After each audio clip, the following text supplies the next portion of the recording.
اچھا جی، آپ کو ایک واقعہ سنا دیتے ہیں۔ ایک صحابی ہیں جریر بن عبداللہ، یہ وہ صحابی ہیں جو آخری دور کے اندر جب اللہ کے نبی نے دنیا سے پردہ فرمانا تھا تو حج کے موقع پر ایمان لائے، اور اللہ کے نبی کی جب ہاتھوں میں ہاتھ دیا بیعت ہونے کے لیے، تو یہ باپ دادا پشتی بہت امیر قبیلے سے ان کا تعلق تھا، اور یہ بہت زیادہ امیر تھے۔ تو جب اللہ کے نبی سے بیعت ہوئے تو آخری دور میں ایمان لا کے مسلمان ہو گئے جریر بن عبداللہ۔ تو ایک دن انہوں نے اپنے خادم سے کہا کہ جاؤ اور میرے لیے ایک عربی نسل کا عمدہ گھوڑا خرید کے لاؤ۔ خادم بازار گئے۔ جب خادم بازار گئے تو انہوں نے گھوڑا دیکھا، بہت خوبصورت لگا، اور جس کا گھوڑا تھا اس سے ساحل سے بات چیت کر کر اس گھوڑے کی قیمت کو طے کیا۔ وہ 400 کہہ رہا تھا، انہوں نے کہا جو خادم تھے میں 300 دوں گا۔ اس نے خوشی خوشی ان کو وہ گھوڑا عنایت کر دیا۔ شریعت کے اندر اجازت ہے کہ آپ کی جو بھی چیز ہے، چاہے وہ آپ کو 100 روپے کی ملی ہو، چاہے وہ آپ کو 2 روپے کی ملی ہو، آپ چاہیں تو اس کو 1 روپے کا بیچیں، آپ اپنی 100 روپے والی چیز کو چاہیں تو 2 روپے کا بیچیں۔ نقصان بھی کر سکتے ہیں آپ، نفع بھی کما سکتے ہیں، شریعت نے آپ کو اجازت دی ہے۔ تو وہ گھوڑا انہوں نے خوشی خوشی خریدا، ایجاب و قبول ہوا، اور شرعن اعتبار سے یہ بات طے ہو گئی۔ اب وہ گھوڑے کی قیمت دینی تھی، تو فرمایا اب محل چلیں اور میں محل سے حضرت سے آپ کو اس کی قیمت کے پیسے ادا کروا دیتا ہوں۔ جب محل گئے تو جریر بن عبداللہ کے پاس ان کے خادم کہ حضرت اقدس آپ نے کہا تھا کہ عمدہ نسل کا گھوڑا میرے لیے خرید کے لاؤ، تو میں نے خرید لیا، آپ انہیں 300 دینار دے دیجیے۔ تو حضرت نے فرمایا جریر بن عبداللہ نے کہ ذرا ہمیں گھوڑے کی زیارت تو کرائیں۔ ظاہر سی بات ہے میرے لیے آپ لے کر آئیں تو میں دیکھوں تو صحیح ماشاءاللہ سے کیسی چیز آپ نے پسند کی۔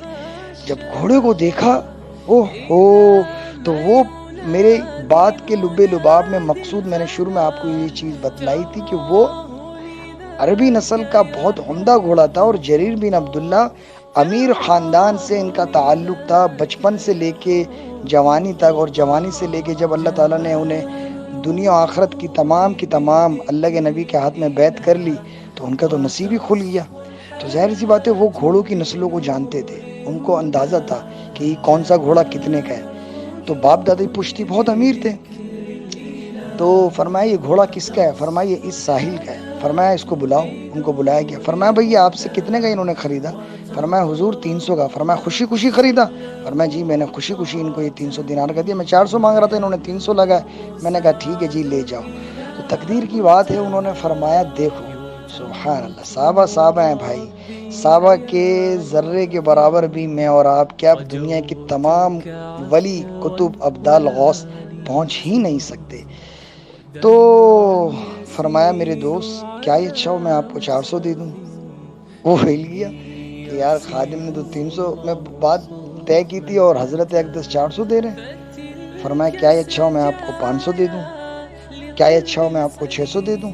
تو وہ بیچارہ افسردہ سا ہو گیا، نا امید کے بادشاہ لوگ ہیں، اور بادشاہ تو بادشاہ ہوتے ہیں، ان کا کیا بھائی یہ 300 بھی نہ دے تو ان سے کون بحث کر سکتا ہے۔ فرمایا حضور میرے لیے تو 400 بھی بہت ہے۔ فرمایا کیا یہ اچھا ہو میں 700 دے دوں؟ تو اس سے رہا نہیں گیا، وہ بیچارہ بالکل ہی افسردہ ہو گیا کہ یہ میری غربت کا کہیں مذاق نہ اڑا رہے ہوں۔ تو ظاہر سی بات ہے اس کو وہ اتنا زیادہ ایکسٹرا آرڈنری ایکسائٹمنٹ میں چلا گیا کہ وہ تصور ہی نہیں کر سکتا۔ اور یہ انسان کے حاشیے میں بات، ظاہر سی بات ہے نبی کی ذات سے تو منتقل ہو سکتی ہے، لیکن انسانی فطرت بخیل ہوتی ہے، سخاوت کو سیکھنا پڑتا ہے، اللہ والوں کی صحبت میں رہ کے اہل اللہ کے ساتھ چل کر، تو یہ پڑھنے سے نہیں آتی، یہ سیکھنے سے آتی ہے۔ تو فرمایا ان کو 800 دینار دے کے روانہ کیا جائے۔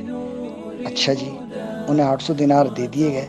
تو خادم نے پوچھا حضور میں تو یہ 300 کا لایا تھا، آپ نے انہیں 800 کیوں دیے؟ تو فرمایا بڑے درد سے کہ اللہ کے بندے، اللہ کے نبی نے میرے ہاتھ میں ہاتھ دے کے فرمایا تھا جریر من غش فلیس منا، جب تک زندہ رہو گے کسی کو دھوکہ نہیں دو گے۔ تو میں اپنے نبی کو قیامت کے دن کس طرح بتلاتا کہ میں نے تو آپ کے اس امتی کو دھوکہ دے دیا، کیونکہ فرمایا وہ چیز 300 کی نہیں تھی، وہ چیز 800 کی تھی۔ حتیٰ کہ شریعت کے اعتبار سے اگر وہ 300 میں بھی خریدتے، خدا کی قسم تو گنہگار نہیں تھے، لیکن یہ چیز اس چیز کی ترجمانی کرتی کہ شریعت، میرے نبی فرماتے کہ اپنی ذات سے لوگوں کو فائدہ پہنچاؤ، چاہے آپ کو فائدہ ہو یا نہ ہو، لیکن سامنے والے کو آپ کی ذات سے فائدہ ہونا چاہیے۔ تو میرے بھائی تبلیغ کا مقصود یہی ہے کہ ساری انسانیت کو، سارے غیر مسلموں کو جہنم سے بچا کے جنت میں لے جانا، اور پورے عالم کے تمام مسلمانوں کی فکر کرنا کس طرح یہ 100% اللہ کو راضی کرنے والے اعمالوں میں لگ جائے۔ یہ ہے تبلیغ کا غم، یہ ہے فکر، یہ ہے نوحہ، اور یہ ہے تبلیغ کی درد بھری فریاد۔ کیونکہ جو داعی ہوتا ہے اس کی مثال طبیب کی ہے، اور جو مدعو ہوتا ہے مریض، وہ تو مریض ہے، اور داعی طبیب ہے، اور طبیب اگر مریض سے نفرت کرے گا تو بھائی علاج کیسے کرے گا؟ تو یہ جتنے بھی انسان ہیں، اللہ تعالیٰ نے اگر آپ کو علم امام سے نوازے، یہ فکر دے دیے، تو میرے دوست سارے عالم کے اعمال ایک طرف، میرے نبی نے فرمایا سارے عالم کے اعمال ایک طرف، اور میرے نبی والے غم کی فکر ایک طرف، تو ساری دنیا ایک طرف، اور میرے نبی کی فکر پر یہ ساری دنیا نہیں پہنچ سکتی۔ اور جس کو اللہ رب العزت نے یہ غم، یہ فکر، یہ نوحہ نصیب فرما دیا، تو قسم ہے اس پاک ذات کی قبضے میں میری جان ہے کہ میرے نبی کا فرمان ہے ابو حریرہ سے کہ ابو حریرہ، عبد الرحمن بن عوف اگر 1 مہینے تک بھی مدینے والوں کی ضیافت کرتا رہے تو تمہاری اس فکر تک نہیں پہنچ سکتا جو وہ مسجد نبوی میں بیٹھ کر رہے تھے۔ اور آپ نے فرمایا ابو حریرہ آپ مسجد نبوی میں کیا کر رہے ہیں؟ فرمایا یا رسول اللہ میں تو بس فکر میں بیٹھا ہوں۔ تو آپ نے فرمایا عبد الرحمن بن عوف تو مدینے والوں کی ضیافت کر رہے ہیں، آپ کھانے کے لیے نہیں گئے؟ سارا مدینہ ان کے گھر پر گیا ہے، کھانے کی دعوت ہے، ضیافت ہے، اکرام ہے، تو آپ نہیں گئے؟ فرمایا میں مسجد نبوی میں یا رسول اللہ اس لیے بیٹھا ہوں کہ کس طرح ساری انسانیت جہنم سے بچ کر جنت میں چلی جائے، قیامت تک کا آخری آنے والا انسان اللہ کو راضی کرنے والے اعمالوں میں لگ جائے بس۔ تو میرے نبی نے فرمایا ابو حریرہ واللہ العظیم اگر عبد الرحمن بن عوف 1 مہینے بھی مدینے والوں کی ضیافت کرتا رہے میرے دوست تو تمہاری اس فکر تک نہیں پہنچ سکتا۔ اور حدیث میں آتا ہے کہ جو اس درد کی فکر کے اندر صرف 1 گھڑی کر لے، اور 1 گھڑی روایتوں سے 5 سے 10 منٹ کی ہوتی ہے، فرمایا جو یہ 5 سے 10 منٹ کی فکر کر لے ایک کونے میں بیٹھ کے کس طرح ساری انسانیت یا اللہ جہنم سے بچ کے جنت میں چلی جائے، تو فرمایا اس کو اللہ رب العزت 60 سے 70 سالہ بے ریائی نفلی عبادت کا ثواب عطا فرماتے۔ کون شخص ہے جو اس چیز کا دعویٰ کر سکے کہ میری عبادت میں ریاکاری نہیں؟ کوئی بڑے سے بڑا کتب ابدال غوث بھی اس چیز کا دعویٰ نہیں کر سکتا۔ ہمیں کیا پتہ نہیں اللہ نے قبول فرمائیے یا مردود فرمائیے، یہ تو اللہ ہی جانتے، تو خاتمے پہ پتہ چلے گا۔ لیکن میرے نبی فرما رہے ہیں جو اس غم کے اندر، میری اس فکر کے اندر کہ سارے عالم کے انسان کے درد اس کے سینے میں ہو، تو فرمایا اللہ پاک اسے 60 سے 70 سالہ بے ریائی نفلی عبادت کا ثواب عطا فرمائے۔